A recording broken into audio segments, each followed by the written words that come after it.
But if I put something out there and it sticks in the mind of, say, one state legislator who is then going up on the floor to debate something, and I'm able to help them craft their argument, and it defeats a bad bill or helps pass a good bill, then that that moves the needle. As I say.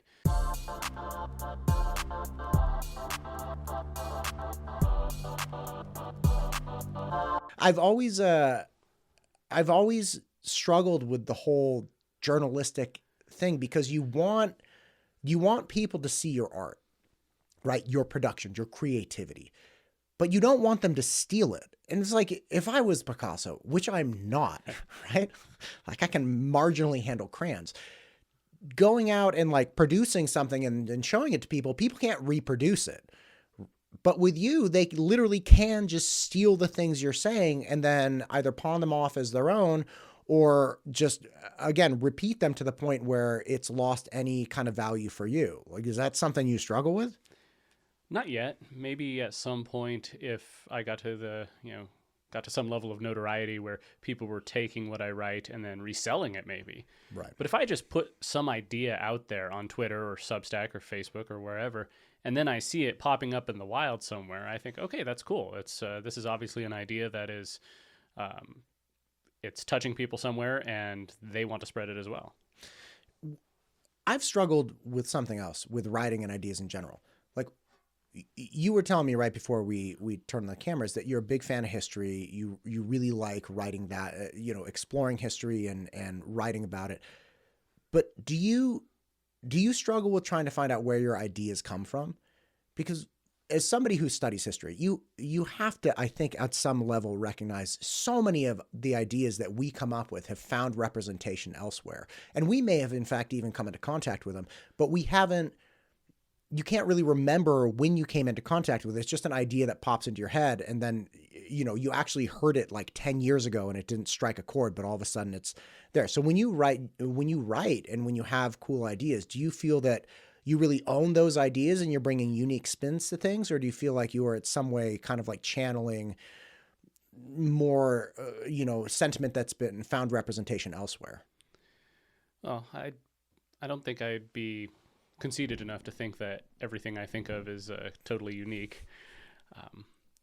There's 7 billion people in the world, and there's hundreds of millions, billions who have lived before us. So there's nothing new under the sun, as the scripture says. I do try to give the most unique spin possible. I try to. I don't want to just repeat what other people write. There's a lot of news websites out there that'll just kind of repeat the same thing. Right. In various spheres, right, left, whatever. One will post something and another will post the same thing. So I always try to bring a unique take on it. I forgot where I was going with that. It's good.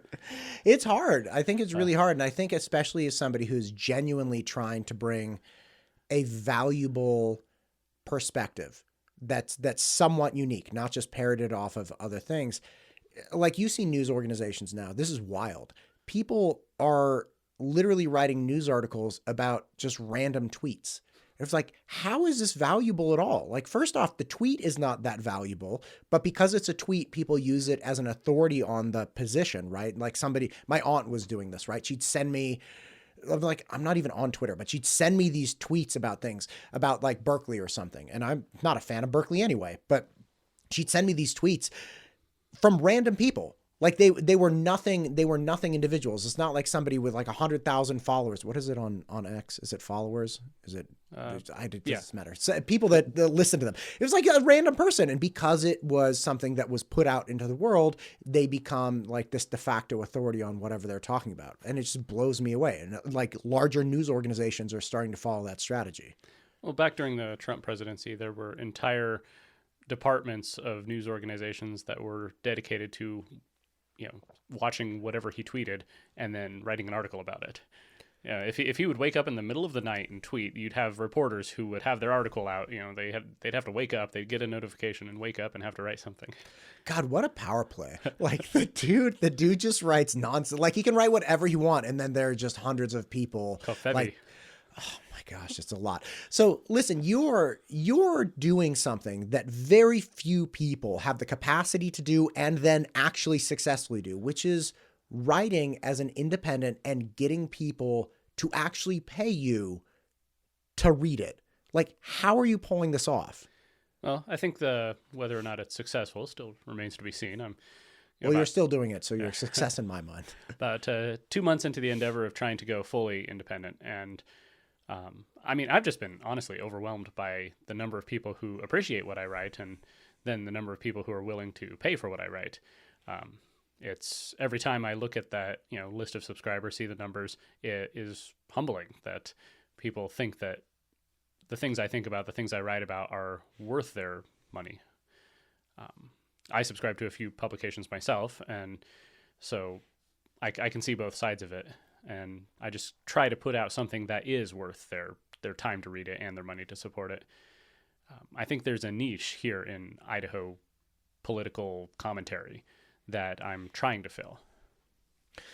With that in mind, a concern that I had ever since I started making content at the end of 2019, beginning of 2020, a concern that I've had, and I've heard other very successful content creators like Rogan talks about a lot. He's like, listen, people start to get success in whatever it is, right? Like whatever niche they have or whatever messaging they have. And he said frequently you see people get caught off guard by it and then start leaning into that thing. So they're like, hey, this piece of content resonated. Let's make more pieces of content. And it doesn't have to necessarily be content. It could be a sentiment or an idea or a philosophy. And then all of a sudden, all they're doing is becoming that thing where they say that mantra or that concept over and over and over. And they lose their sense of what they were doing originally because they just leaned into what people responded to. Is that something that I think about that a lot. I worry about that a lot. I was telling a friend just last night, it's like, listen, I have kind of pillars of content that I focus on, but one of them has to be people that I just want to talk to, that like I have a good time talking to, and, keep it that way. So it's fun for me and it reminds me why I make content. Is that something that you worry about as well? Or do you find that it's very easy for you to just write whatever it is you enjoy writing and it resonates with people? It is something I'm aware of. Over the last few months, as I've done this full time, put out almost one post a day, I start to see what resonates with people, what really goes viral, what attracts a lot of attention. I like writing about historical context to things and big picture, high level philosophical ideas. But what really seems to strike the best nerve lately is, party politics or digging into money and PACs and, who's funding what. People find that interesting, and I find it interesting too. So otherwise I wouldn't write about it. Right. Honestly, I'm looking forward to the legislative session because that's when the political junkies all tune in, and I'll be able to write about, okay, this bill is in this committee, and somebody said this about it, and this one failed because of this. I find that interesting, but I don't want to get to the point where I'm chasing views, chasing subscriptions by just trying to throw out whatever I think will get the most attention. I've seen other content creators do that, and I don't think it's a good way to go because, like you said, you become, you let your audience mold you into something that you weren't originally. I think if I am just authentic and I say, this is what I'm interested in, and I put it out there, then I think there will be a readership. Maybe it won't be as high. It's, if you build it, they will come. Right.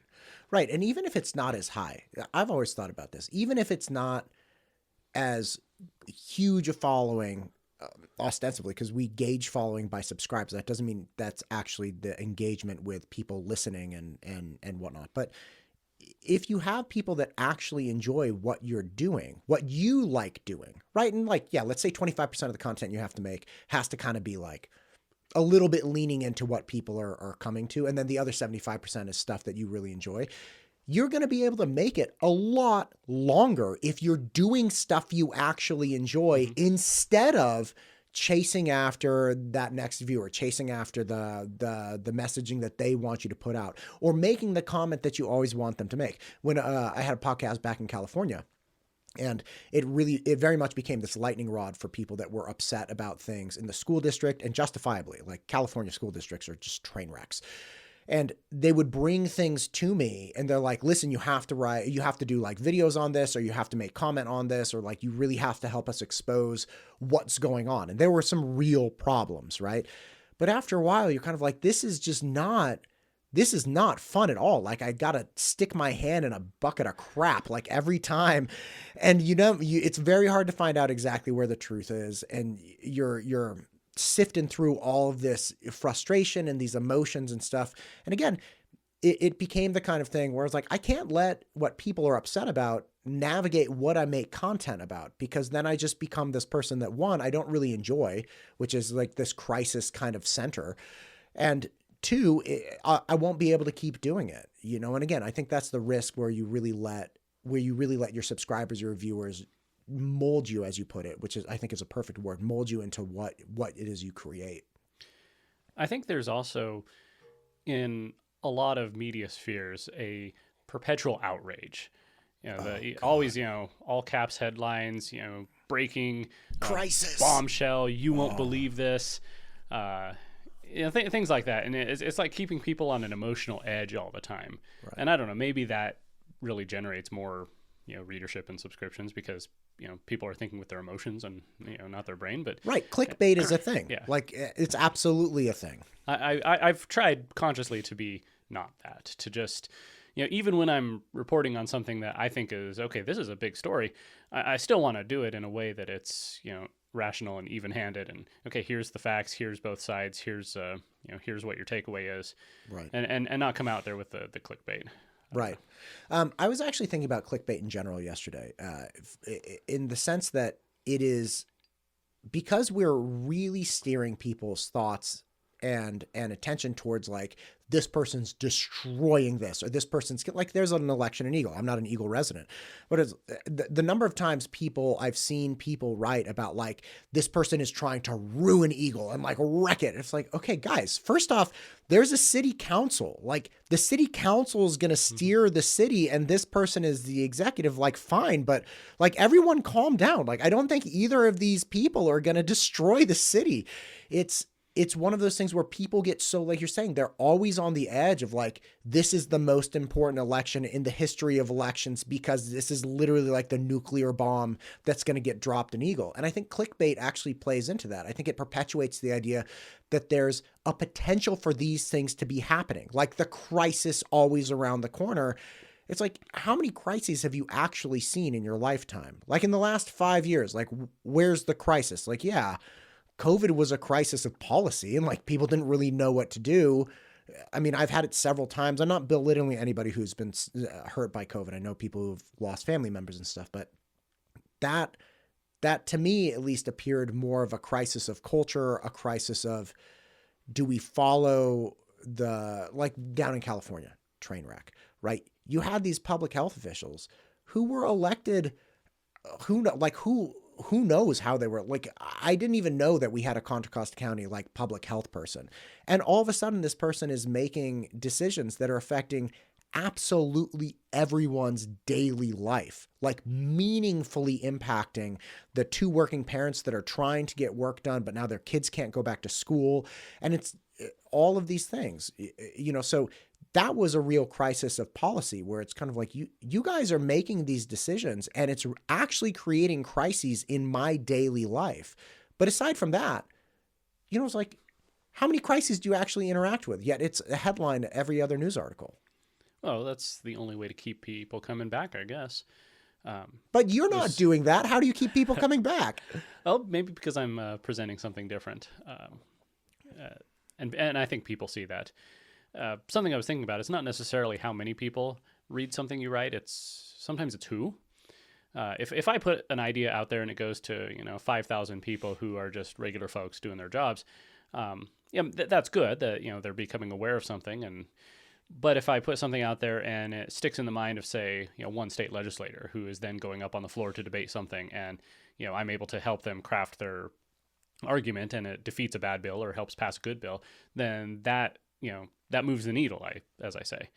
So, getting ideas out there, I think, is the most important thing. And I don't think you necessarily need clickbait. I think we're so inundated with clickbait and crises that when something comes along that's different, people notice. It's right. Like if you're, in a room with people shouting and then someone whispers in your ear, it ticks something in you. You hear it. Right. It stands out. The Daily Wire had a bit not a bit rather, but they came out and said that they were attempting to make an alternative to, oh, here, why don't you plunge that? Because then it'll come out. Yeah, there you go. There you go. Yeah, sorry everybody. I gave the man a French press full of tea, and now he's trying to pour it. Never Anyway, used a French press before. dude, they're really. I don't look. I'm not a coffee snob, okay, but when I realized I could make tea out of them, I got really excited. Anyway, the Daily Wire was saying that they were really offended, obviously, by a lot of the trash that Disney has been putting out, and they had a release. I think it was like a year or two ago, where they're like, look, the problem with Disney is that there's only Disney. There's no alternative. And they're like, we're going to make an alternative, which I had such an appreciation for. I was like, yes, you're 100% right. So do you think it's possible that although clickbait appears to have been successful, part of the like large success with the crisis headline and whatnot is that there was nobody presenting a high quality alternative to that? Like everybody kind of got swept up in it. The major news organizations had to keep up with it because they were losing their footing.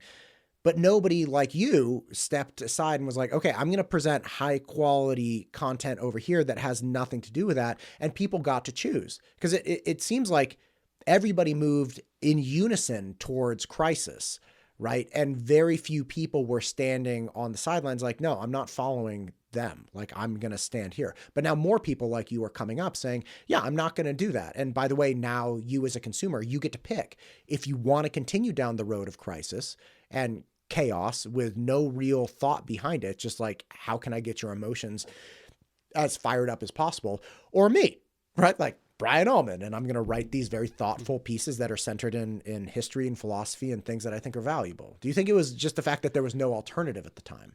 Well, I think there's two levels here. When you're talking about individuals, just people, sure, I think they can definitely tune into things that are not, amplifying some crisis or sure, performing in clickbait. But when it comes to the social media algorithms, that's another story. If you want to go viral on YouTube, it's almost like you have to have something clickbaity. You have to, if you wanted this video to go viral, you'd have to have some crazy thumbnail, a shocked face, and then, right, you wouldn't believe what this guy said. Right. Otherwise, it just doesn't, the algorithm doesn't pick it up. Right. And so in a way, we're all at the mercy of those, programs. Right. Right. From a large scale. Right. But again, I think what you were talking about earlier, before we were recording, you find a niche, right? Like, and you hyper focus locally on what's important locally, and then you're not beholden to the algorithms. Like when I started my podcast, this one, the first episode I did was with a neighbor, and like then the second episode I did was like about the HOA, and the third episode was with another neighbor, and like you just build up relevance within your immediate sphere of influence or contact. And you really focus on relevance, like focus on saying something that matters. And then you don't have to rely on the algorithm, right? And then you branch out into broader things. But it's avoiding the idea that I have to play the algorithm's game, which always leads you to clickbait, crisis, that kind of thing. It's exceptionally hard to do. And I think most content creators, be it written or video or whatever it is, they're like, all right, look, I need to grab, like, there are 8 billion people. I just need like 100,000, right? And like that way I'll be able to make money and, monetize or do whatever. They're like, so they cast their net as wide as possible. So they attack these wildly broad topics. Like it could be anything, like it doesn't matter. But the point is, like, they're like, funny. I'm going to be funny. They're not funny to a specific person or with a specific thing. They're just saying these like outrageous, funny things across like all over the place. And a lot of times I see those people just not hitting the mark at all. There's one podcast down in LA. I can't remember what it's called. It's like Studio 20 or something. Anyway, Studio 20, they are connected to some people in show business, and they're connected to, they have physicians and whatever come on, but there's no cohesive idea to what they're doing. They're just like throwing stuff against the wall. They're like, look, everybody likes vacations. So they had one podcast that was about like a dream vacation. And then they had another podcast that was featuring this like budding singer. And then they had another podcast with like a psychologist. And it was like, okay, what do the singer, the psychologist, and the dream vacation have in common? The answer is nothing. So it's like they're putting all of this energy into creating content. They're like, a dream vacation should appeal to everyone. Like, how many people enjoy music? That's a lot of people. And how many people, wonder about psychology? That's a lot of people. But again, they're so broad that they're not actually catching any niche audience. Does that make sense? Yeah, it's like the fable about the guy and his son taking the donkey, and I missed this. I don't know the donkey fable. What's the donkey fable? Basically, they're using the donkey to pull a cart of their stuff to the market to sell, and every person they meet tells them that they're doing it wrong, and so they have to do it differently. No, the boy should be riding the donkey. No, the donkey's tired. You should be pulling the cart. No, you should carry the donkey. And eventually, it just becomes a mess. And so the point of the fable is that you can't please everybody. You just have to figure out what works, what's right, and go forward and do that. Man, I should have heard that fable a long time ago. I missed the mark on that one. You mentioned bills coming up this session and being excited about it. What do you? I'm just curious. Like, are there bills that that are coming up? Are there things that are going to be debated? Like, what are you excited about for this session? Well, I'm sure there's a lot of things. Nothing's been officially unveiled as far as I know, but like last year, House Bill 314 to try and find a way to keep inappropriate materials away from children. Because 50 years ago, back in the 70s, Idaho clarified, okay, what is inappropriate for children? What is not, what is it illegal to sell to children, for example, in a video store? Sure. I guess they didn't have video stores back then, but bookstores or whatever. Sure. But they carved out a specific exemption for libraries and schools because they were worried that things like, an art history book, for example, would fall under that statute.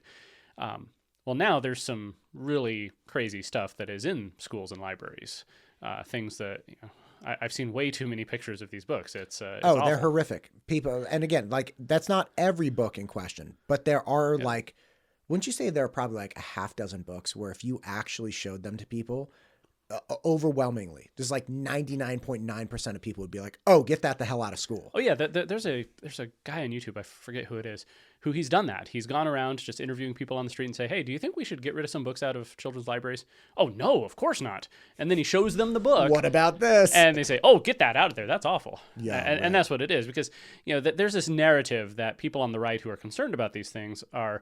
We're trying to ban books, that we want to get rid of things like Huckleberry Finn or To Kill a Mockingbird or, these classics of American literature, when really that's not what it's about. So 314, it actually passed the House and the Senate, but the governor vetoed it and they weren't able to override the veto. So I assume they're going to bring back something like that. Right. And really it's about how do you craft the bill? For a lot of people, the issue isn't the substance of the bill, it's just the details. Like the nuances. Yeah. I was talking to Julie Yamamoto, actually. Great conversation.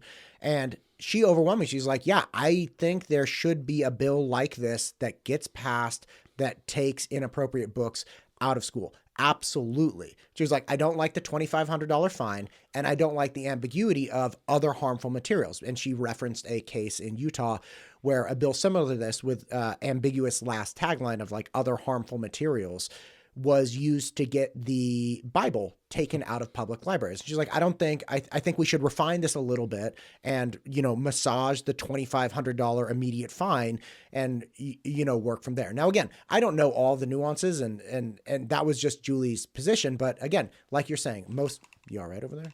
Just kind of itch. God, my God, an itch. Sorry. Most people, including Julie, were like, yeah, we should have something like this that gets through. It just needs to be refined a little bit. You want to know one of the problems with bringing people's attention to the books on a broader scale is you can't show them on YouTube. Okay? So check this out. I got into this hot, raging fight in California before I left about these books. Okay. And then it actually continued when I moved up here. I was still doing videos because there was the first conservative in like 30 years was running for school board in San Ramon Valley Unified School District. And I was doing podcasts with him. I was like, helping him. And he's a very, very good man. And I wanted to help because the people in the community there were still reaching out to me like, oh my gosh, you have to help us. This is bonkers. So I'm helping this guy. And there came a question about inappropriate material because he was saying that there was inappropriate material in our schools. And of course, getting lambasted, like just totally skewered by people down there saying he was making the stuff up. They were writing these articles in East Bay Times and Mercury News about how he was lying about material. So I'm like, okay, let's unpack this. So I, of course, get, like Genderqueer and Lawn Boy and all these other books that have these just horrific, either graphic depictions of sexual acts or just horrific text, right? Like some of them are really bad. Anyway, so I put out these videos. People can't believe that these books are in the schools, but within 72 hours, they get yanked from YouTube because it wasn't even that I was depicting graphic things in them. And again, these are like totally explicit sex acts in these books. It's that the author claimed copyright violation. Even though I was using it in a commentary manner, I literally displayed 2 or 3 pictures from this full book and was making comment on it. So that video got pulled down and I got a copyright strike against me. And so then, of course, I'm like, well, how do you show people these books? So then, of course, I went to like Instagram because Instagram doesn't care. And so but again, the problem is you can't on a wide scale help people understand that it's like, listen, it's not about Huckleberry Finn. It's like, there's a real problem with some books and not every book. I would probably say of all the research I've done, it's fewer than a dozen, right? But they're really bad. Like those dozen are not to be messed around with. And the concept of banning books, it's like, no, you can buy this book. You can do whatever you want with this book. I'm sure there's some kind of way that you could, have the book only available to 18-year-olds within public libraries and public schools. Or, if a parent just have a parent call in, like have a verified system where the parent's like, yes, it's fine that my student checks this out or something. And again, I'm not trying to present alternatives to legislation. I'm just saying there's something that can be done to help address these issues with obviously disgusting books or books that should be not widely available to like 12-year-olds. Yeah, there's a couple issues there that, why is the author and the publisher going after people showing it on YouTube? Do they not want people to see what's in these books? Or is there a reason they're working so hard to get them in schools and libraries to expose children to these things? I honestly think there is. I think, you go back to things like James Lindsay has talked about the philosophical foundations of queer theory is this idea that all children are, inherently, their gender identity is not set in stone. No, they're malleable. They're plastic. And so they have to be exposed to these things at a young age to awaken any inherent, identity that might be there, which is completely opposite what most Americans have always believed, that you need to, protect children at that age. I think it's most world-renowned psychologists recognize that there's a path of development, identification, like not even identification, that's a bad word, but like if left to their own devices, most young men will kind of like discover girls as not just their friends and classmates, but as like attractive other humans at the age of like 12 to 14, right? Like that's just something that naturally happens, right? Like I have a 7-year-old. He doesn't see girls in his class as anything other than just like playmates, right? Like they're running around on the playground. I have a son who's about to be 12 and like, I kind of poke him with girls and he like blushes because like he's starting to realize it. I haven't exposed him to anything. I haven't like done anything. This is just the way it works, right? So people that I take great objection with that idea that like you have to expose young people or it's not going like they're not going to develop just normal, go through normal human development with hormones and recognizing the opposite gender. I think you have a very vocal minority on the far left who are saying kids should be exposed to this. And then you have people on the right who are saying no, kids should not be exposed to this. But then you have a lot of people in the middle who are not sure what to believe. A lot of people say, well, it's not actually happening. You're just making this up. You're making this up to be a political wedge issue. Or there are people who just don't want to talk about it. I mean, even when they were debating these bills last year, Representative Yamamoto wouldn't allow them to be read in her committee because, well, there were underage pages in there. In the Senate, it was either Senator Lenny or Senator Trakel tried to read one of the books on the floor and was shut down. But these are books that are in schools and libraries, so there's kind of a cognitive dissonance there.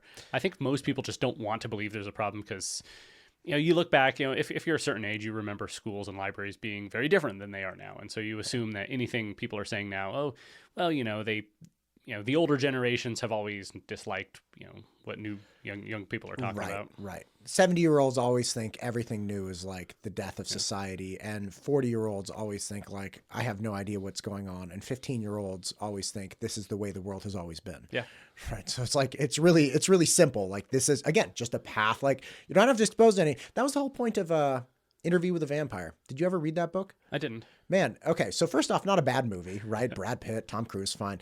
But the book really, which didn't find representation in the film, the book was very much focused on the longevity of the vampire not being proportional to the malleability of the brain, right? So they're like, yes, you become this immortal being, but your brain doesn't have the elasticity to keep up with the changing of the generations and the changing of the ages. They didn't call them like the ages. It's like you're dealing with like different ages of the world, right? Like when you have cars being invented, you have TVs being invented. That was in the movie, right? Like he goes and he sees the sunrise in a theater and he thinks it's like incredible because he hasn't seen a sunrise in like hundreds of years or something.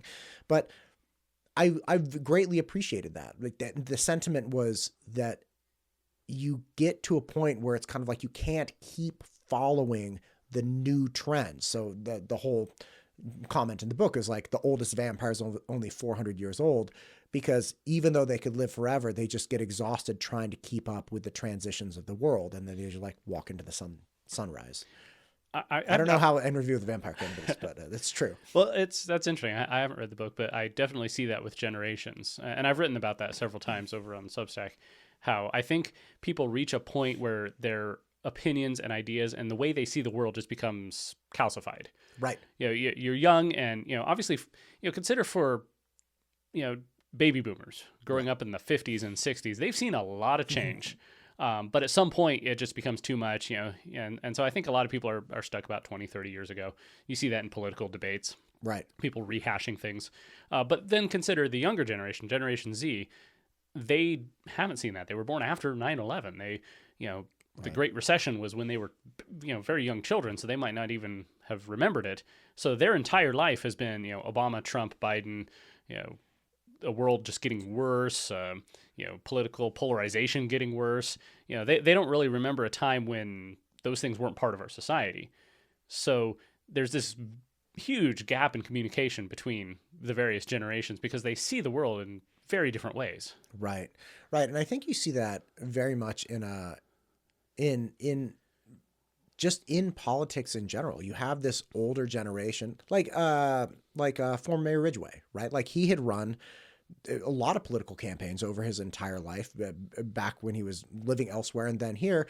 And, I did interviews with him and nice guy. And he was talking about how he's just so surprised by how things are going. And like, effectively the sentiment that I took away was that the things he had done in the past no longer worked to communicate with people.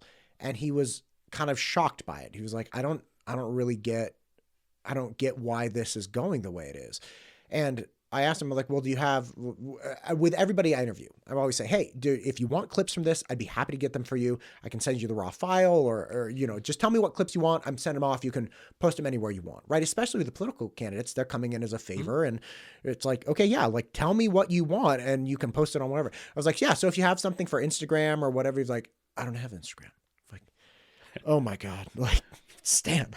And again, it's just a different world, right? Like it's not something, I assume in 2008, Stan didn't have to worry about getting, 60-second vertically aligned clips with very catchy captions to like get his message out. Who I first saw that first did that was Bernie Sanders. Mm-hmm. He had little like 30 seconds, like this is what we're going to do. This is what we're going to make school free. We're going to make, like, I can't do Sanders, but he had these little short things where he was sitting at this desk. I remember seeing these like political ads where he hammered this idea really fast. And it was like, he's like, we're going to tax the wealthy and we're going to make it school free for everyone. And it's going to be great. It's like, okay. You've got the people who really grasp new technology or new ways of communicating first can often be successful. Go all the way back to the 1930s. You had Franklin Roosevelt doing his fireside chats on the radio. He was really the first guy to do that. So you have American families who, if you wanted to, you could read about politicians in the newspaper, or you could go to a in-person event and hear them speak. Right. But now, for the first time, you have the President of the United States talking to you. You can hear his voice live in real time in your living room. Right. And we take that for granted now. But we could turn on the fireplace on the TV if you want. Get the crackling in the background. I don't know. You're wearing an Argyle sweater. I don't know if that's like your thing. Fireside. I have a space heater. It's fun. So hearing him on the radio, that made a connection there that had never existed between a president and the American people. And you see that going forward. John Kennedy looked really good on TV. Did you know ever since the advent of TV, we haven't had a bald president? Why is that? It's just not photogenic, I guess. I think you look great. You should run. Yeah, maybe. I think you could be the first one. And I think Donald Trump hit that with in 2015, 2016 with Twitter. He was able to just put out little short snippets, and you could tell it was him writing it, not some campaign team that poll tested every word. So it'll be interesting to see who comes up next. I mean, Vivek Ramaswamy, he's a millennial, he's my generation, so he's a little more adept at some of the new styles than some of the others.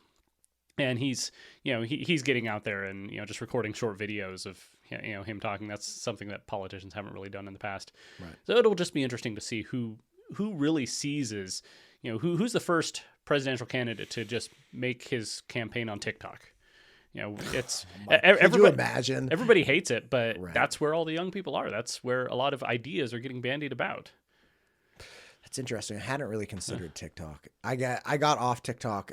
So I used to post math content on TikTok every single day, like multiple videos. I had these ridiculous snap camera filters, so I'd have like Viking horns and doing geometry problems, swearing at the camera and stuff. What do you think the next? Do you think it is TikTok, or like what is it that Ramaswamy is doing that you feel like he's kind of like cutting edge with communicating?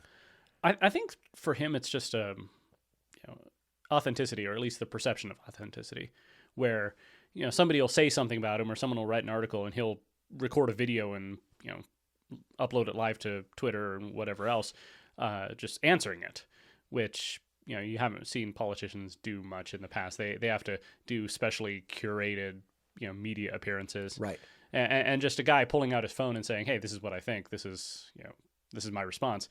Right. That's something new. Right. So you can directly address the populace, whatever piece of content's upregulated, right? So it's like, say an article gets hundreds of articles may be written, but then like one or two really popular articles, and then he snags the one or two really popular articles, make comments on that, and then uploads that right away.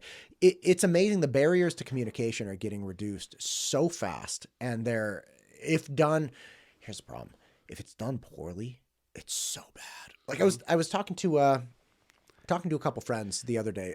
I'm part of an entrepreneurs group, and we were chatting about different types of content. I said, okay, well, the problem with doing video-based content is that there's a threshold you have to pass for it to even be a neutral on your platform, right? And I think a lot of writing, if you write something, people enjoy, not you, but if somebody writes something, like say a politician, say Jason or Mayor Pierce or Councilman Pike write something on YouTube, people can agree or excuse me, not YouTube, but Facebook. People can agree or disagree, but there's something written and they will consume it, and it's not a problem. Like it's, same text, font, and, same size, and they have an idea. And again, you can judge the idea yourself. It doesn't matter to me. But in the video-based world, if the video's done poorly, it actually is a comment against you, regardless of what you're saying. So like if we were in a room with an iPhone camera and using the iPhone mic and it's super echoey and it's grainy and there's no editing and, lighting's bad, people actually think worse of us, regardless of what we're saying, the content of our words is irrelevant. So you have to pass a threshold of quality before people even start to like consider what you're saying. Because if it looks bad, they'll just swipe right past it, be like, oh my God, this guy's terrible. Like, what an amateur. Boom. Doesn't even matter what you're saying. So it's a really interesting world that people live in with video. I see people attempt to start podcasts all the time. It's like, man, you gotta really get to a point where it's done well enough so that people don't dismiss you as categorically just because the quality is low. I think that exists in writing too. If you write poorly, your grammar's bad, you misspell words. I think a lot of people will dismiss that as well. It takes them longer to. But that means they have to consider the content. Yeah, that's what I'm saying. Like if you do a video, even if it's done really well, and you speak a fool, right? Like nobody's gonna pay attention to that. They're like, well, he sounds like an idiot.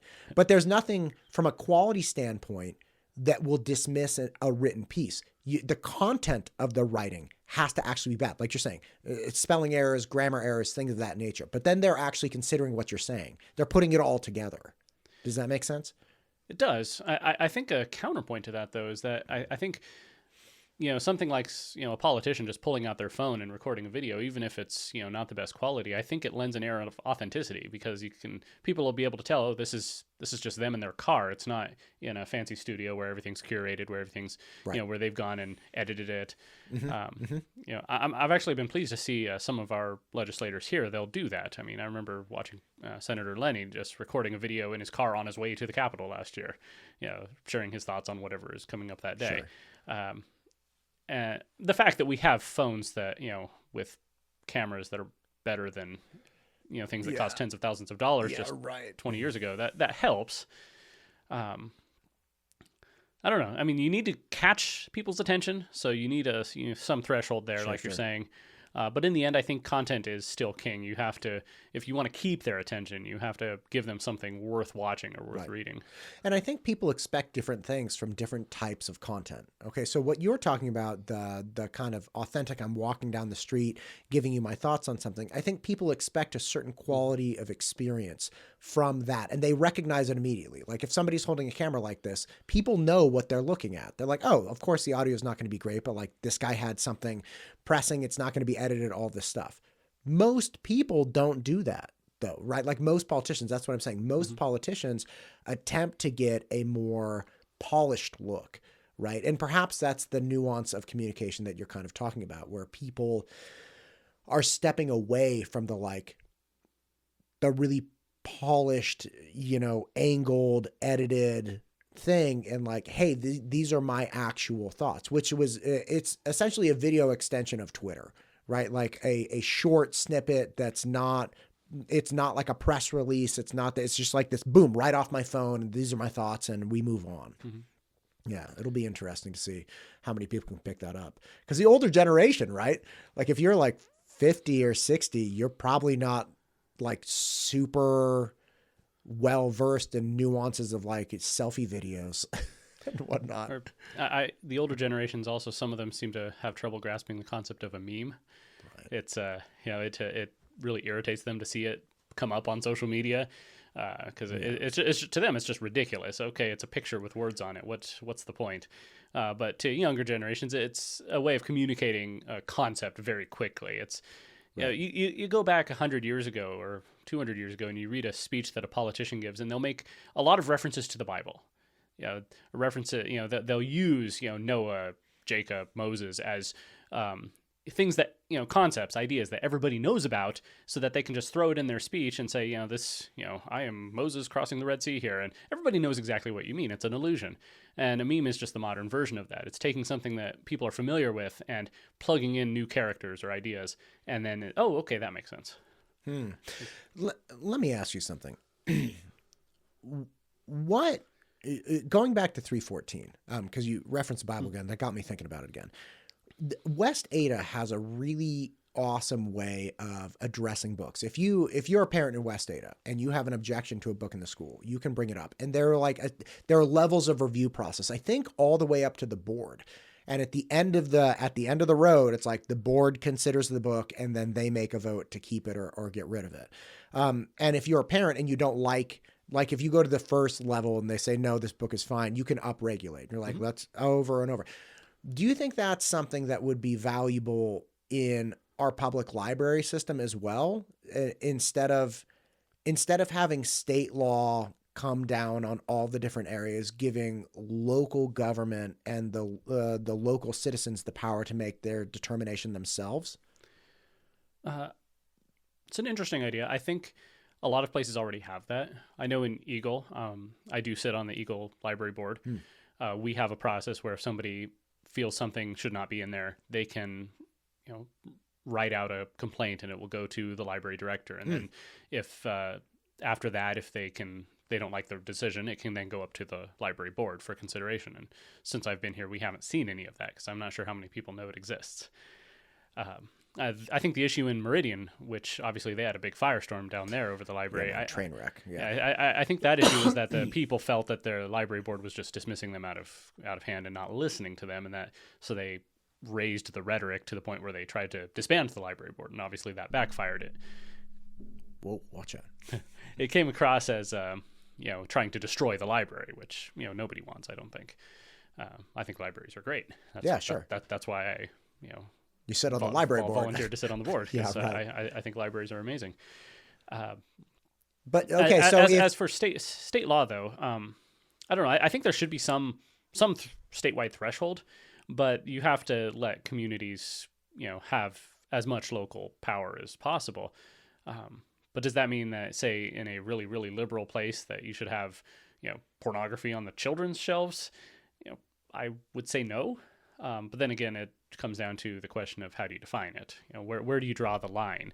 Really what we're arguing about with, say, 314 and, the half dozen books you've mentioned is, it's exactly that. It's a very small number of books that, one side really wants in there and the other side really doesn't. And the people in the middle aren't quite sure what to believe. So we all agree there should be a line. It's just, should it be here or here?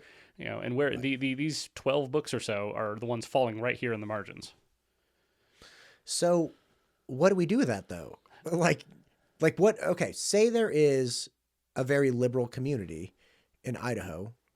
I don't know where that would be, but let's say there is one in Idaho that's like, hey, genderqueer is cool for the children's section. And the community and the library board in the area agree with that. Okay. Why would the state care?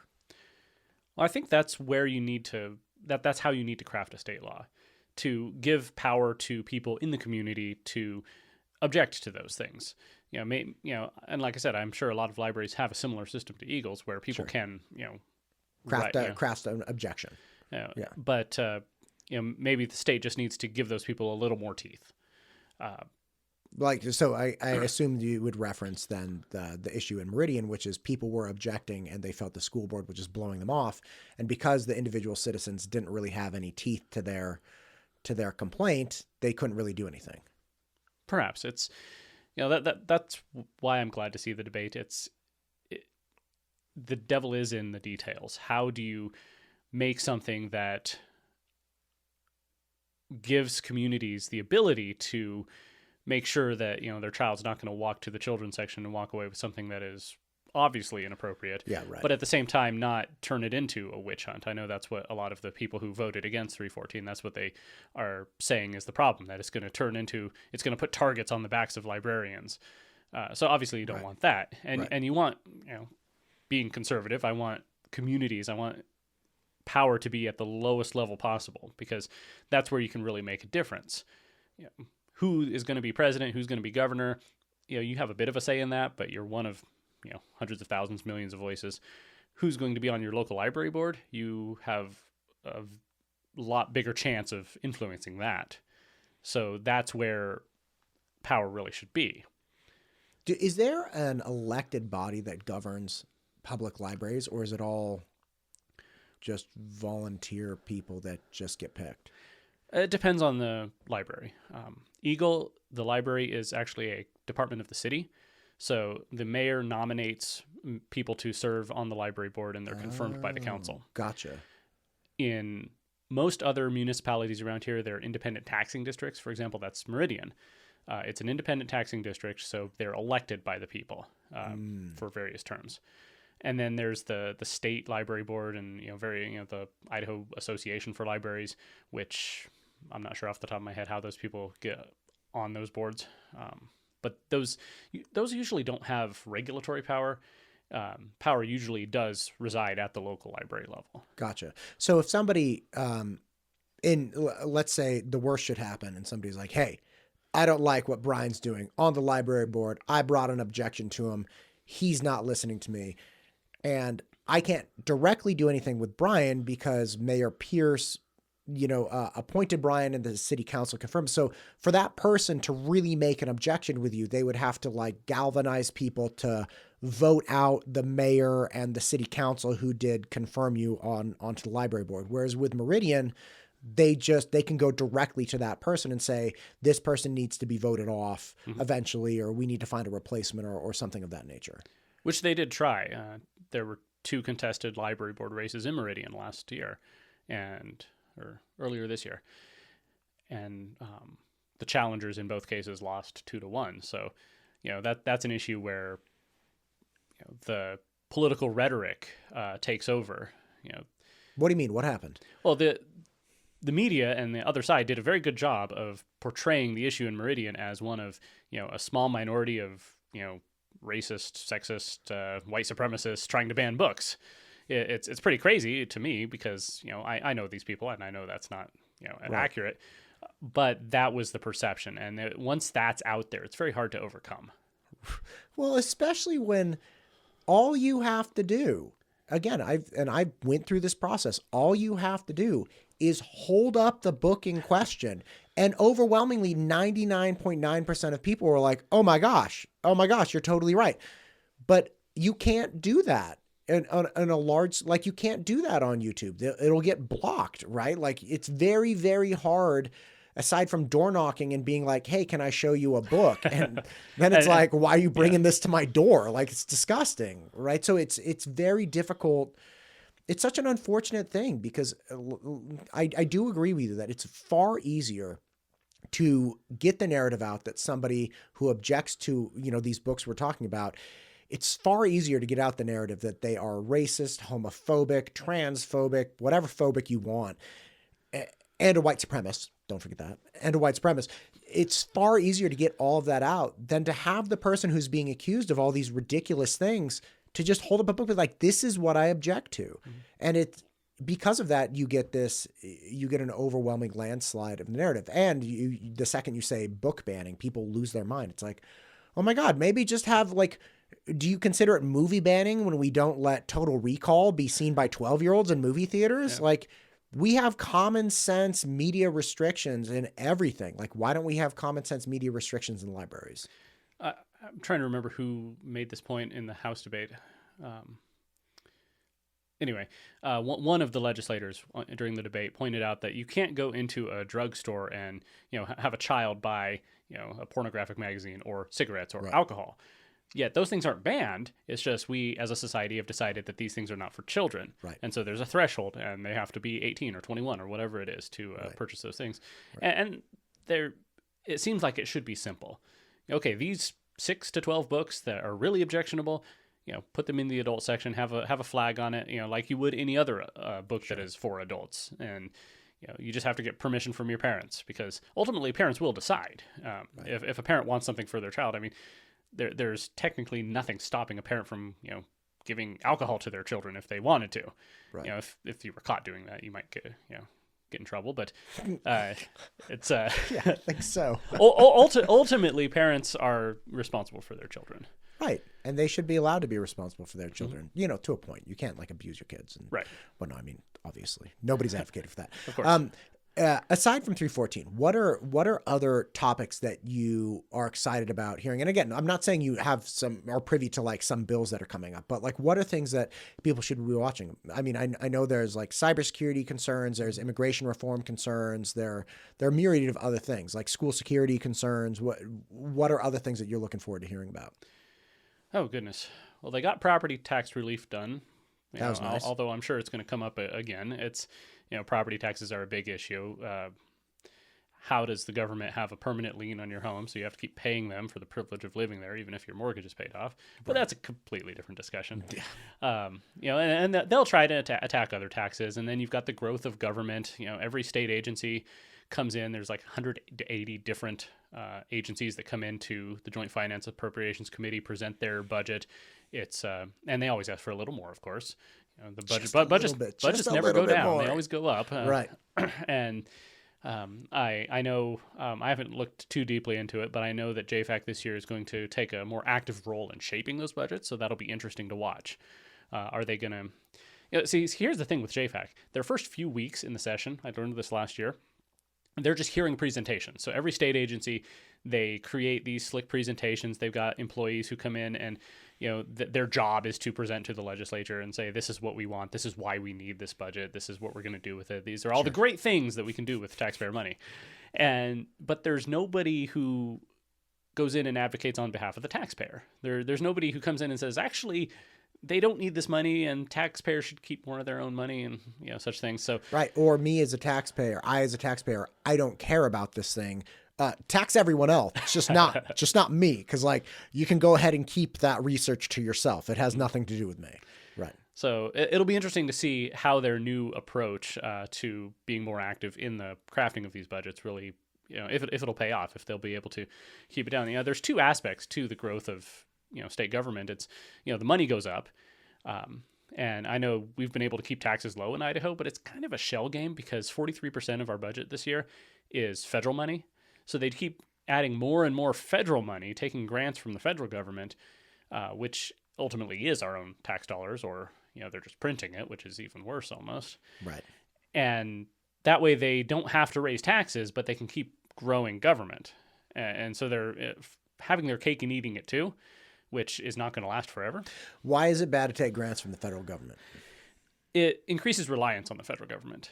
And if, they're 33 trillion in debt now. It's just an unfathomable number. And something that can't go on forever won't. Something's going to give. And if we become too reliant on that and then it goes away, then what do we do? Okay. Couple thoughts here. As you pointed out, the money from the federal government is really money that we paid them in the first place, right? Mm-hmm. So why wouldn't we try to get that back? Well, that's the game theory aspect of it. They're that money's out there. The government's already taken it from us, or they've already printed it. So we may as well get as much as we can. But then we have all 50 states and municipalities all acting that way, and that just increases the the movement of money. It we're not starving the beast, we're gorging the beast. But there's no political upside really to trying to oppose it. Right. What senator ever got reelected by saying, no, I don't want my state to get more of this money that is going to be appropriated anyway? Gotcha. It's, the incentives are all wrong. Gotcha. Here, okay. And with what is it, like $33 trillion? Just it's some big T number. I don't even know what it is. I hear people talk about how it's like it can't keep going up. But how do you mean? Okay, so let me give you the reason I say this. If our GDP doubled tomorrow, we could go up to say like $34 trillion or $35 trillion because our GDP doubled, our tax receivables, go up. I don't know by what portion, right? But as long as the income that we're making goes up, the debt that we carry goes up as well. You look at houses, right? Back when people made $50,000 total, houses cost, like $100,000. People make $100,000. Houses cost, $200,000-$300,000. Houses make $150,000. It's like the more income people make, the more debt they can comfortably carry. So the idea that it's like, hey, we're going to hit a ceiling on what we're going to be able to carry, that's only if we put a ceiling on the income that the government will make. Now, I'm not a fan of paying taxes at all. Let me be really clear. Screw them all. But the point is, I pay my taxes. I'm not avoiding them. And I do appreciate my roads. I don't like paying taxes. I do understand that there's a value for it on a local level in particular. And I do appreciate having the military. That's really important to me. So, bottom line is, as the GDP increases, doesn't our carrying capacity for debt increase proportionally?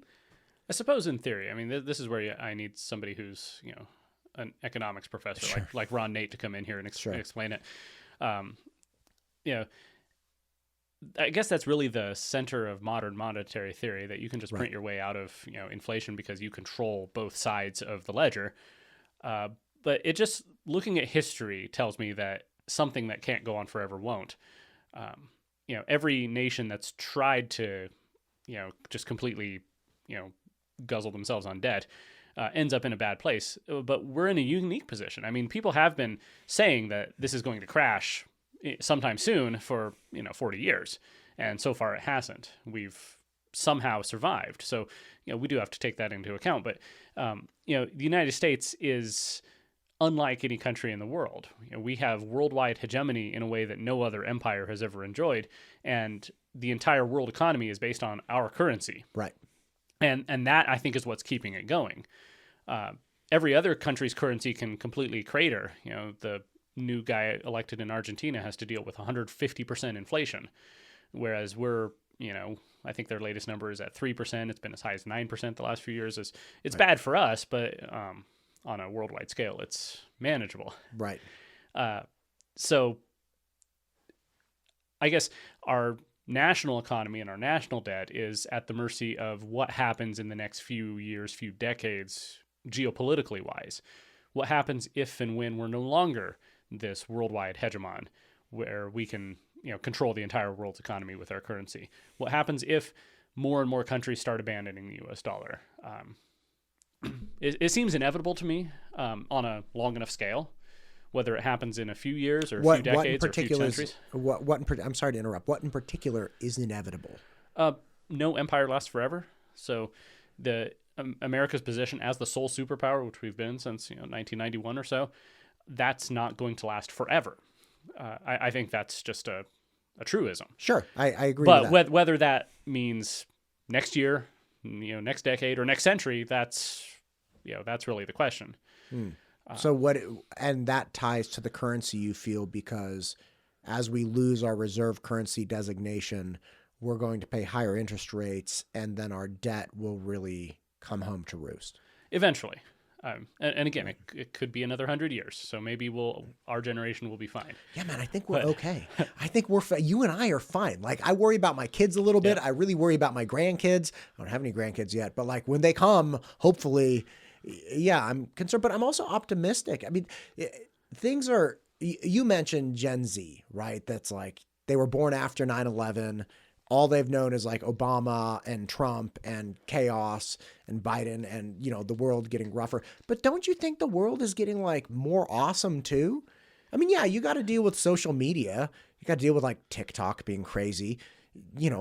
Illegal fentanyl's bad, right? Like, I had a family member who actually just had a emergency surgery for blood clots, and I was talking to my mom, and she was like, "Yeah, they put her on fentanyl. She doesn't feel great." And I was like, "Man, I've been doing all these fentanyl videos. Like, I don't know how I feel about that." But again, these things are bad, but like, look at how awesome the world is too. Like, we've never had a greater capacity for individual citizens to communicate, which is great. I saw this hilarious video on Instagram last night. There was like this podcast SWAT team. It was these like dudes going into these guys' garages. They're like, "Yeah, it's really bad. Rates of 17-year-olds podcasting going up." And they're like it's like a cop shot, like a cops video. Yeah. Like they're chasing somebody down a dark alley. They're like, "Get back here with a microphone." And they're like, "You're only 17. What do you know about life?" And they're like just saying these broisms on these shows. But it's like, that's as ridiculous as that video was. It was kind of cool too. Like, I think Eagle High School has a podcast. Like different people are developing their capacity to talk and communicate and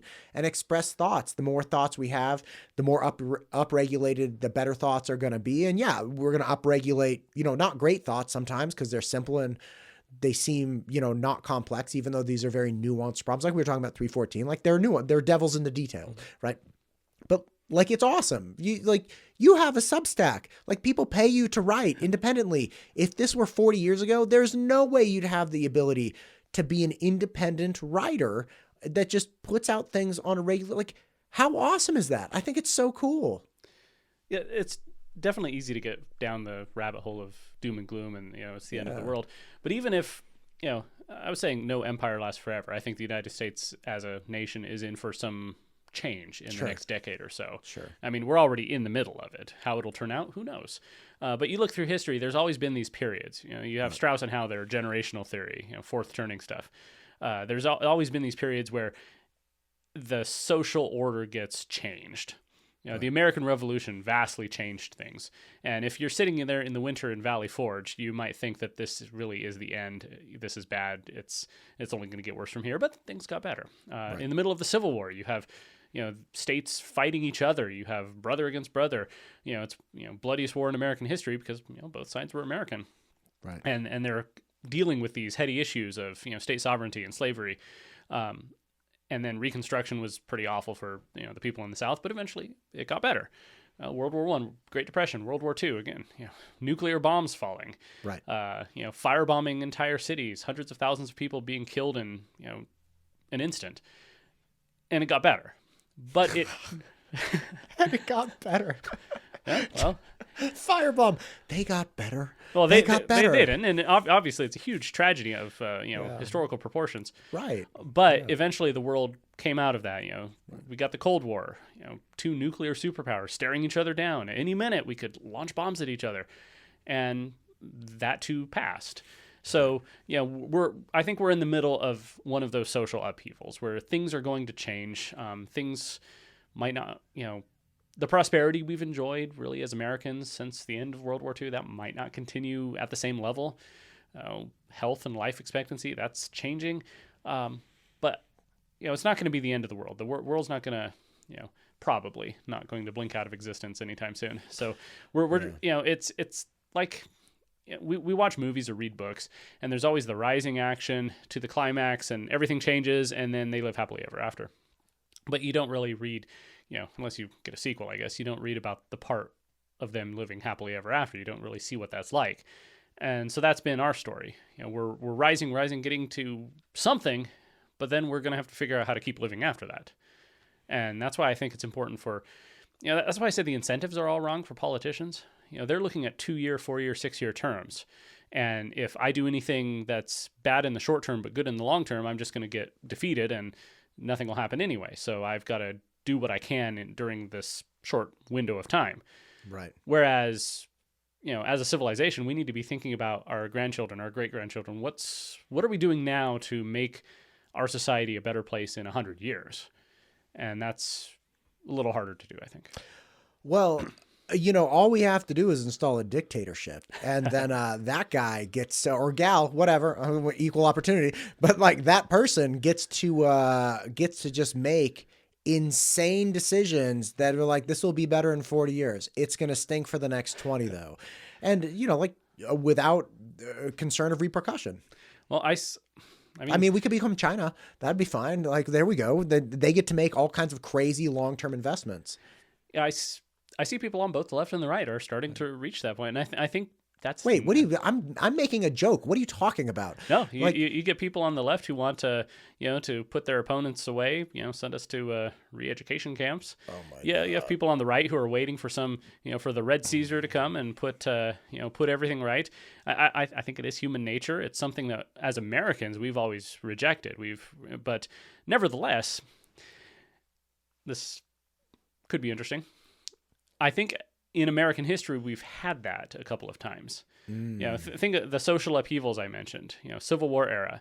Abraham Lincoln did a lot of things that the Constitution said he wasn't allowed to do. But he did it for the goal of preserving the Union. And since he won, he's remembered as, a great president. Right, because he won. Yeah. Franklin Roosevelt, he did a lot of things the Constitution said he didn't. In his first inaugural address, he asked Congress for essentially unprecedented powers to fight the Depression as if we were fighting a foreign invader. And also said that if Congress wouldn't give them to him, he would use his executive power to accomplish it. So he's basically saying that he's going to do what he's going to do, whether Congress agrees or not. When the Supreme Court ruled against the New Deal, he started talking about packing the court, and they suddenly became a lot more friendly to his policies. He served, he was elected to 4 terms. No other president ever even considered trying that. He ended up dying in office. He was a president for life once he was elected. But because, we got out of the Depression, we won World War II, we remember him as a great leader. So I think I think it's human nature to sometimes look for somebody to cut through the red tape, to get above the bureaucracy and the petty bickering, and just do what needs to be done. You have heroes and villains. It just depends on which side you're on. Was Augustus Caesar a hero or a villain? His rule over Rome once the civil wars were done was pretty peaceful. It was a good life for most people. You don't really have the freedom, political freedom you once had as a Roman citizen to, have your voice heard. But, that's always the question: liberty or safety, liberty or security. That's Ben Franklin. Yeah, and I think that is a big question, and I think a lot of people are struggling with the realities of the different policies within the 50 states, right? You look at the West Coast states, and it's kind of like they're forcing safety down people's, like, we're going to make safe spaces, we're going to make safe policies, we're going to take away your liberties, but we're going to make it all okay. And I think there's an overwhelming rejection by a lot of people, even people that are still living there, that just can't. I heard from a buddy just a couple days ago. He's like, listen, I'm coming up in 2 months. I want to, he's still living down in Northern California. He's got 5 kids. He's a wonderful guy, entrepreneur. It's like, we can't take it here anymore. It's absolutely insane. And he's like, by the way, I'm bringing Brad too. So it's like another buddy. But people are just overwhelmingly rejecting this idea that the state knows better, that the individual citizen should have very little control over what's going on. And they come here where you have far less safety, quote unquote, but you have liberty. I think it's a beautiful thing that we have the 50 states, that we have the capacity to have different policies and different levels of local control over how your life goes. I just think it's great. And look, to each their own. You want to sign away your rights, you want to vote away your liberty, that's fine. Just don't do it where I live. Well, that's that's the goal of federalism, right. Obviously. Each of the 50 states would be a laboratory of democracy, where you could try something someplace, and if it worked, then other states would adopt it. If it didn't work, then it wouldn't be. And you have the totalitarian impulse. I think I would suggest it's mostly on the left these days. Oh, I thought you were saying me when you said you have it. I'm like, I don't really think I have the totalitarian impulse. Not you personally, and not anyone personally here. Just sure. It's out there. It's this thing that I think some people have, where they, my sense from the hardcore left is that if it's a good idea, it must be mandated. If it's a bad idea, it must be banned. And of course, they decide what are good and bad ideas. And they would say the same thing about us, probably. But you see, I think COVID is a good example of this. Probably, a good number of people, maybe up to half the country, thought that the lockdowns were either a good idea or they didn't go far enough. And that if you weren't wearing a mask, you needed to be forced to. If you weren't getting vaccinated, you needed to be forced to, because it's for the greater good. It's for public health. It's for protecting us. So. And it's interesting to see the same people who just 20 years ago were kind of taking the opposite tactic. Right. The weirdest thing to me is the anti-vax movement. 20 years ago, that was more leftist. That was people saying, oh, it's artificial. It's these big corporations making money off of it. It's we need to get back to nature and such. And then sure, you had the measles outbreaks in Marin County. It was hyper liberal, and then you had people that were not getting vaccinated, totally turned it on its head, right? Because then they're running around with COVID vaccines, shooting up random passerbys, just jabbing them in the leg and stuff. Wait a minute, you guys were the champions of get the needle away from my kid, and now you're trying to legislate getting the needle in every kid. I think that's a symptom of political polarization. Once it became clear that right-wing pro-Trump people were concerned about the vaccine. I mean, remember though, when the vaccine was first being developed and it was first coming out, Trump was still president, and you had and Biden was like, "Are you going to take it? I'm not going to take it." Yeah. Kamala Harris said she would never take a Trump vaccine, right. but then once Biden gets in, it completely flips. So it's like issues are not really issues anymore. We're not debating issues. We're not debating ideas. We're just choosing sides. Right. And whichever side is on the issues become identified with the different sides, and they can flip. 1,000%. It's 1,000%. A great example of this. I have a friend back in California. He's from Canada. All right. I went to college with him. I love this guy. I struggle with him a bit though sometimes. Anyway, so I go over to his house. This is back in I can't remember. It was like 2018, 2019. Just go over to his house for a beer. They always have the news on. I'm like, oh gosh, let's go over there. They're like, can you believe what's happening? I'm like, all right, man, what happened now? And he goes into this long thing about General Mathis when General Mathis was being brought in, right? 4-star general. He's like, his nickname is Mad Dog. Can you believe Trump is doing this? I'm like, well, okay, like first off, he's a military man. So like the fact that people call him Mad Dog does not bother me that much, right? And second, like what else is wrong with him? They just go off on this thing. I don't even know what they're saying, right? Just like I black out. I can't even. But then Mathis eventually leaves. It was something like a year later, right? It was about a year he was serving. Anyway, he leaves. I go over to this guy's house again, just grab a beer, hang out with him, and they're going off about how appalling Trump is because this honorable man, General Mathis, is like leaving and they can't believe it. And it blew me away. I'm like, do you realize you literally won the exact opposite side of this issue when Mathis was coming? Anything Trump did, no matter what, was the wrong thing. Yeah. And in this particular case, like you're pointing out, it's like, it's the same issue. It's this guy serving in some capacity as 4-star general. When he was being brought in, the guy was the devil. When he was leaving, the guy was a saint and Trump was the devil. Like it just blows me away that people could talk like that and not remember. People have short attention spans. People who aren't plugged into politics, I don't think they think too deeply about these things because it's very abstract. It's not as important as, your job, your family, taking care of your lawn, those sorts of things. So I think people tend to just, think, it comes in, you feel outraged for a while, and then it goes away and you move on to the next thing.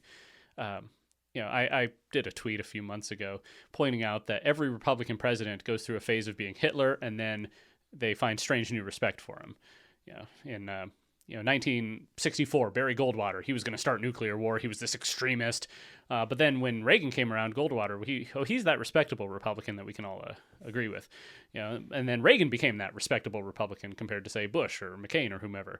And then Trump came along, and Bush and McCain became the respectable Republicans. Right. And I'm just waiting. People were screaming for McCain. Yeah. I'm just waiting for the time, maybe in 10 years or so, when you have the media talking about, we disagreed with Trump, but at least, we could have a conversation and he was rational, not like this new guy who is just completely extreme.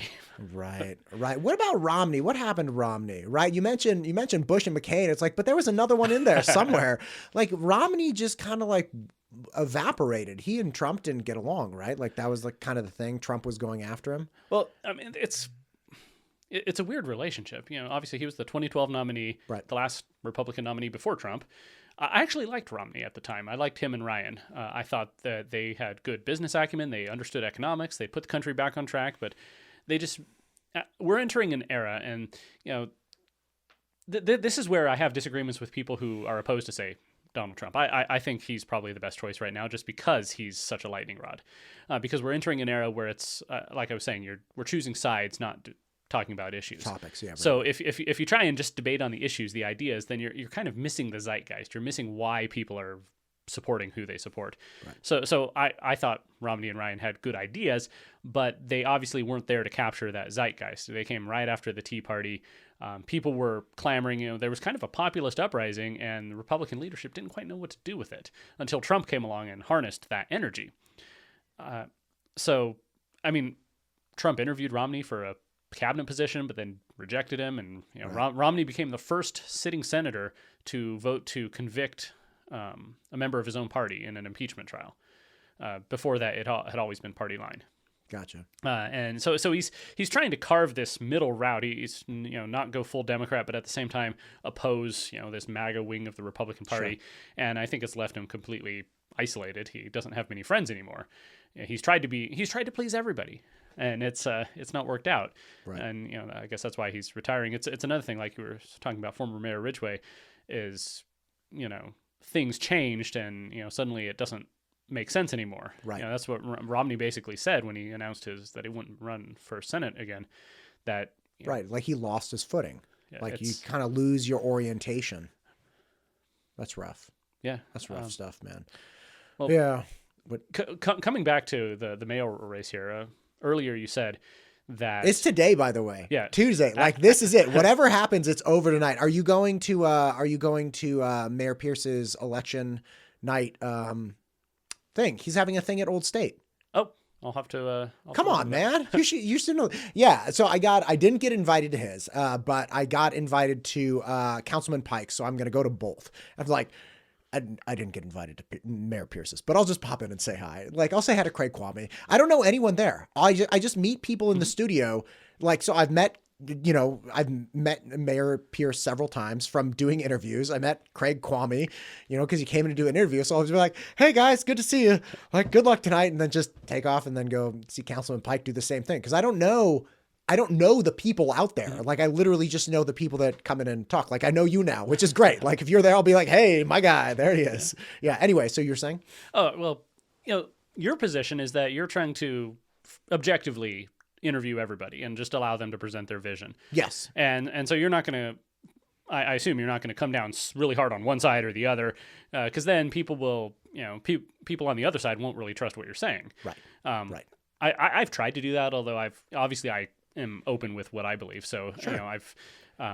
Which is totally fine, by the way. Like, it's almost like it's such a minefield, excuse me. It's like, how do you handle this? Like, do I say my position? Do I not? Like, is it okay for me to even have a position? I mean, it's a very odd thing.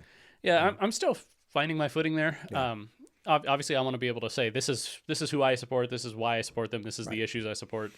But at the same time, not burn any bridges. I don't want to push criticism so hard. I don't want to turn into just a bomb thrower where you're just attacking people over and over relentlessly, calling them names, impugning their character. Right. I've tried not to do that because I want to be able to still talk to people. I mean, if as we record this, obviously by the time people are listening, the outcome will already be decided. So, dude, what do you think? Do you really think it's 50-50? Let's make projections right now. Do you really think it's like a coin toss? I do. Obviously, this is going to be so crazy. General election, Mayor Pierce gets 35%, Councilman Pike gets 31%.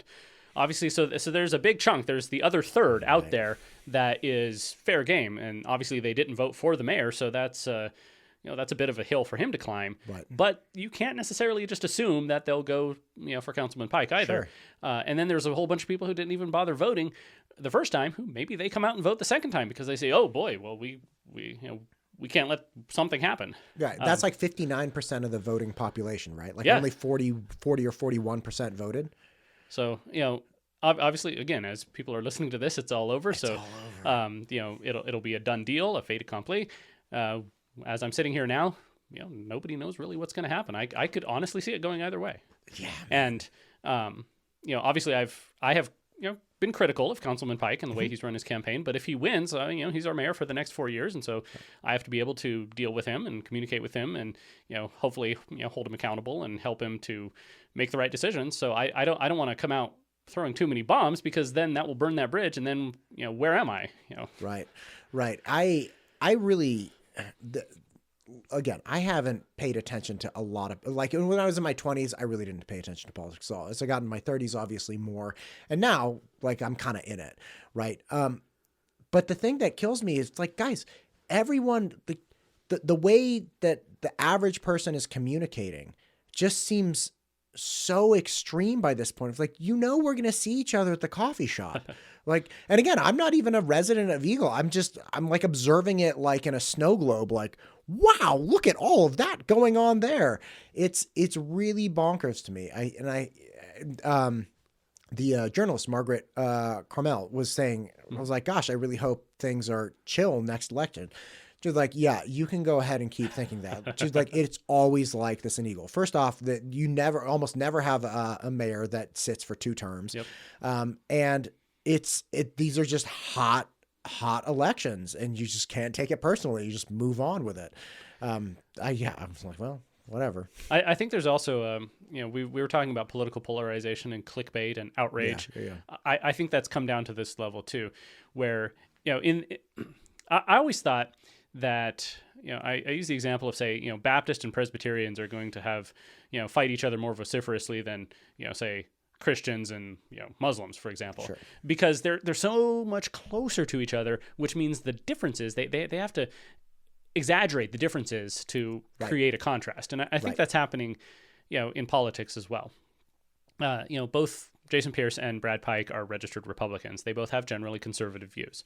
Right. So in this campaign, in order to fit the narrative that it's, good versus evil, whichever side you think is good and whichever side you think is evil, you have to accentuate those differences. Right. And you have to really exaggerate them to the point where, like you were saying, people think that, the other guy is going to destroy the city.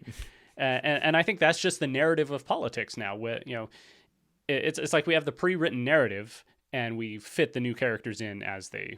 Right. You have to have a villain. Yeah. Right. Because if you sent out a mailer, right? Not you in particular, the big you. If you sent out a mailer, like say for Pierce, and he's like, Brad's a Republican and he's got generally conservative views. We just we disagree on a couple things. But see you December 5th.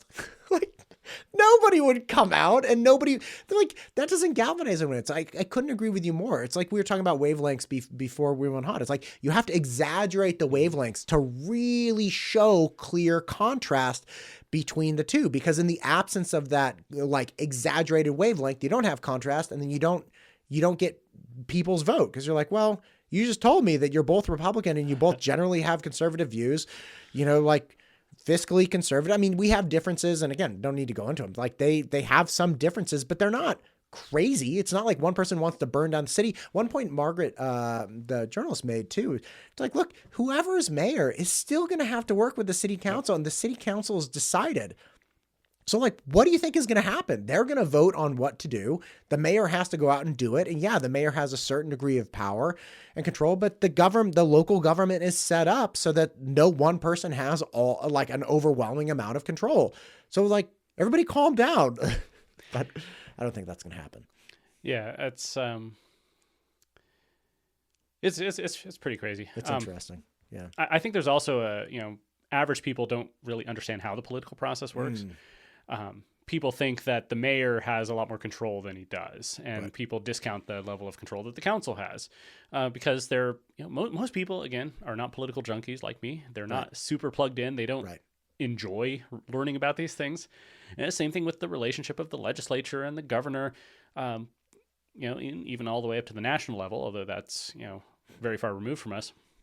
And so because people say that negative campaigning doesn't work and you shouldn't do it, but it does work. And that's why people right. do it. Right. Because most people, they're not plugged in. And so you need to trigger their emotions in order to get them to vote for one thing or the right. other. I find it unfortunate. I find it frustrating.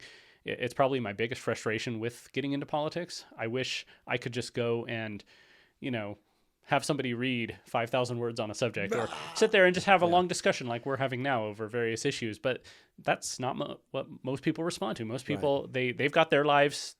Politics is a necessary evil. Right. Voting is a necessary evil that we kind of have to do if they do it at all. And so in order to get them there, you have to push their emotions and, tell them that, if you don't vote for our candidate, then the opponent is going to burn down the city and, right. We have to stop it now. Right. Right. And like, to your point, how great is this that we can sit down, we can tell, like, I just met you today. I love the conversation we're having. And it's like, if people just did this or experienced it, and that's one of the big things I'm trying to do, help people. Like I spoke with Julie Yamamoto, mm-hmm. right? Spoke with Ted Hill. I'm going to speak with Representative Treacle soon. Like it's like, look, we all need to stop the idea that if you did vote or you didn't vote or you did this, you did, then like that makes like all of these people are reasonable people that are trying to do their best, and you can disagree with their position. Just stop saying they're the devil, right? Like they're really not. And like, that's not saying that you couldn't have some horrible politician that's like nefarious, intentions, but in general, that's not the case. In general, people are just people, and they have their viewpoints and they're just trying. That's where I think people need to remember that social media and real life are two different things. I see Facebook and even more so Twitter as a boxing ring. I'm going to get in there and I'm going to throw some punches. I'm going to throw rhetoric, and I'm going to take some punches too. And I understand that when I get it there. So I'm not going to hold it against people if they come after me. Right. Some of my sharpest arguments have been with a Republican, former Republican state chair who, we disagree on a lot. We agree on a few things, and he doesn't hold back when he says what he thinks of me and my ideas, and I do the same to him. And I figure it's iron sharpening iron. We can both be better. Right. But then in real life, I think you have to remember it's not the same thing. If you can sit down and have a conversation with them, you can find some common ground. You can remember that you're both people, you're both Americans, you're both Idahoans, and in many ways you're looking for the same things. You've got similar goals. Obviously, that's not always the case, but especially with the inter-party fighting within the Republican Party, I'll go after somebody online, sure, and explain why I think they're making some bad decisions. But then I still want to be able to have a conversation in person, and I think most people respond well to that. Even in this day and age where you can buy Facebook ads and YouTube ads and send out mailers, the thing that convinces people to vote for a certain candidate is if that candidate comes in person, knocks on their door and says, here's my position. Let's have a conversation. Right. And I think people forget that sometimes. Yeah. Yeah, man. I mean, I actually, whenever somebody says something about me on like Facebook or something, if somebody says, hey, good video, I just say, thanks for watching, right? Whatever. But if somebody has a criticism of me, I actually want to know what they mean. And I always DM them on the side and get them out of the boxing ring. It's like, hey, nobody knows that I'm just trying to understand, like, what did you not like, or what was your issue with it? And I can always tell right away if somebody's really trying to present, I'll give you an example. When the Margaret interview came out, somebody said, like, hey, good interview, except for the slight digs at anybody who disagrees with like LGBTQ agendas. And I was like, what the hell? What? So I send this guy a message. I'm like, hey, thank you for watching.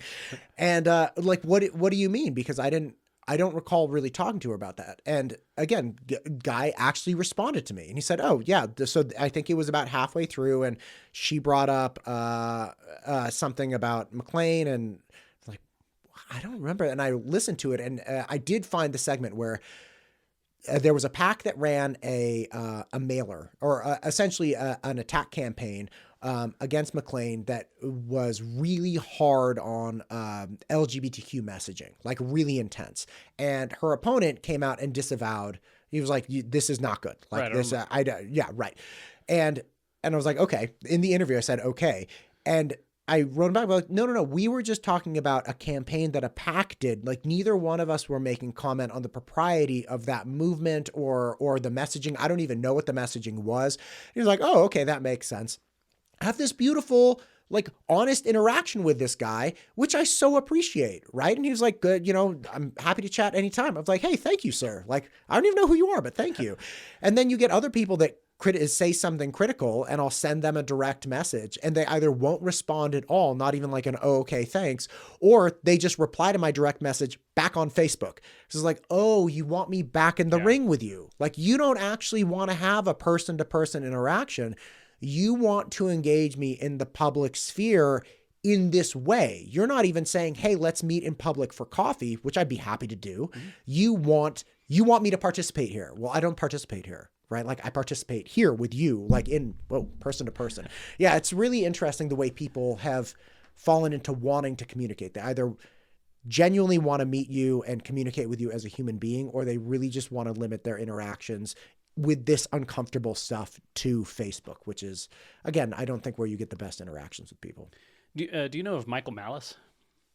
I know that name. He's a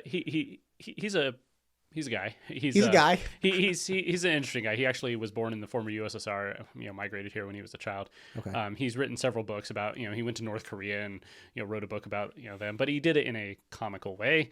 But he recently wrote a book about the horrors of communism and the Soviet Union. And it's I haven't read it yet, but it's apparently pretty brutal, telling you that we're not there yet. We still have it pretty good in America. Anyway, But on Twitter, he is a troll. He will go after people. He will mock people. He will make some of the most inappropriate jokes, but it's hilarious. But then he also does a show where he interviews people, just random people from all sides of the spectrum. Sure. And he's very easygoing. He's kind of like you. He's not there to argue. He's not there to pummel them. He's just there to talk and have the person open up about their feelings about things. And so it's very different depending on the platform. And I think some people don't notice that it can cross both ways. You think, oh well, if you're you're being aggressive on Twitter, then you must be like that in real life. You're a horrible person, right? Like Gad Saad, the professor from Canada, very like a regular on Rogan's podcast. He always talks about himself as the intellectual honey badger, and like he was amazing. He was the first person that I heard, this was years ago. He had an argument with somebody on Twitter. And that person on Twitter went to his university's HR department and filed an official complaint against him. So he gets notified of this complaint, and he's a very beloved professor.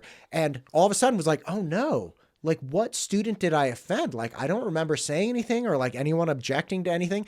And the HR department was like, it's not a student. And then he goes straight to like, oh no, like what faculty member did I offend? And he runs down there like, no, it's just somebody from Twitter. And he's like, what? Like, what are you talking? And his final objection, which got him totally off the hook, was like, listen, HR person, I want you to imagine you're coming out of a drugstore with your daughter and your daughter's acting up or doing whatever, and you criticize her or scold her or reprimand her in the drugstore parking lot, and somebody sees that and objects to the way you're parenting and files an official complaint against you. Should I take that seriously? She was like, oh yeah, I guess not. And it's like, get out of here, man. Like, yeah. So I appreciate that. You know what the problem with me is? It's not that I've never argued with people on Facebook. Like I did back in the day when I was like 28 or 29.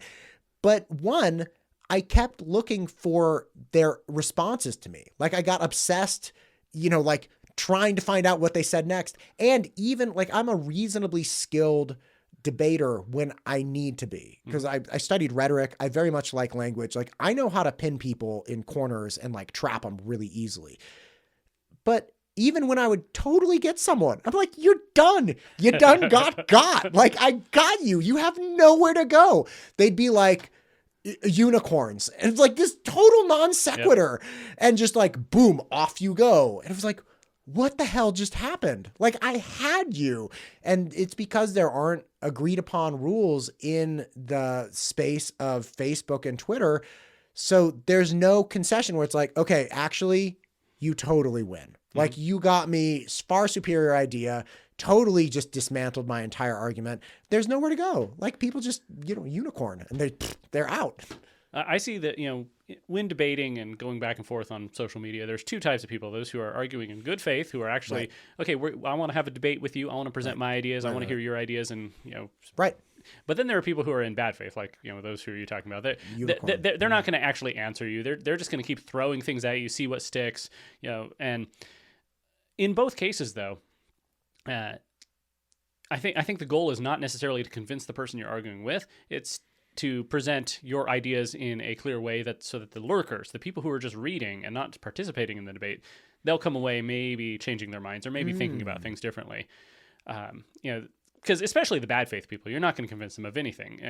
You're not even really having an argument. You're just throwing mud at each other. Right. But if you can, and that's why sometimes I'll respond with, okay, here's a reasoned debate. Sometimes I'll just respond with a funny meme if I don't think it's worthwhile to actually respond. That's interesting. So you actually utilize that kind of upregulated argument that gets attention to present reasonable ideas, even though the odds of you quote unquote winning or changing the person you're, arguing against, changing their mind is zero, but you use that as a means to actually display reasonable arguments that, again, those in the shadows might consume and be like, okay, like obviously two guys slinging mud, but that guy actually had a reasonable point. Yeah. I mean, I enjoy actual debate. Yeah. I don't want to just, build a straw man and crush it. I want somebody to come at me with their best argument, and that's going to force me to get better with my argument. And if there's any flaws in my reasoning, then they're going to be exposed, and I'll have to figure out how to adjust. Right. Bad faith mudslinging, that's not going to accomplish that. It's but yeah, it's oftentimes I don't intend to convince the person I'm actually debating with. I assume there are other people watching who are watching the back and forth, and so I want to write with them in mind. What are they going to take away from this interaction? Man, I've never thought about it that way. That actually gives me hope. Because sometimes when I see people argue online, I'm like, both of these people are crazy. But now that I have the perspective, like maybe this person's not crazy. Maybe they're just trying to get a point across for somebody who's not commenting. Because I never, to your point, I never comment on things online, but I do see people going back and forth, and I occasionally do a cursory scan of the argument. And, again, usually it's just a lot of mudslinging, but yeah, I'll look at it differently now. Yeah. That's fair. Sometimes that's the case. Sometimes it is just mudslinging.